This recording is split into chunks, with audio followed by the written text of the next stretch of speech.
I believe that it is important to explore and even challenge the concepts of what it means to be an alpha male, a beta male, an omega male.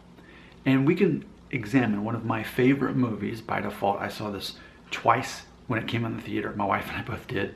Got the DVD. I've seen it more times than I've seen most movies, maybe other than Napoleon Dynamite and the original 1971 Willy Wonka and the Chocolate Factory. I've seen this, I know the whole movie, like every word of it, every scene of it, I know it. I know this movie in and out.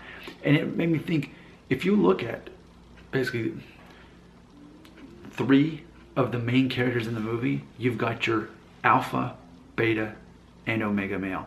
So in this movie, I'm going to tell you that the obvious, what we're led to believe is the alpha male, is actually Barry, who's played by Jon Favreau, however you say his name.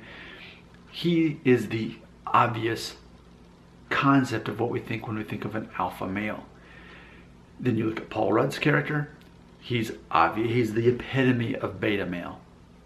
And then his new friend, played by Jason Segel, is the omega male. He's his own man. He's his island. He doesn't really need the others to survive. Whereas supposedly the alpha male is the leader, the beta is the follower, the omega does his own thing. So it's interesting to see how this all plays out, because this movie is really about the new friendship of a beta and an omega becoming friends, and that is ultimately the plot of the movie, to see how that relationship pans out. So if you haven't seen that movie, then you won't know what I'm talking about. But if you have seen the movie, then you'll know exactly what that is. So I want to use this conversation as a starting point. A, do you agree with me? And then B, are any of those characters do they challenge the stereotype?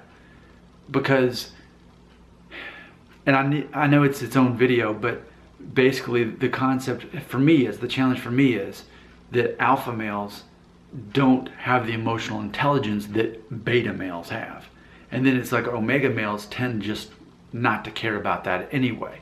So I want you to take it from here. I want us to explore this more, because I myself want to be challenged by the concept of what it means to be alpha, beta, omega. I think it's important to know who we actually are out of those 3, and to know where we're trying to be. What do you have to say about that right here?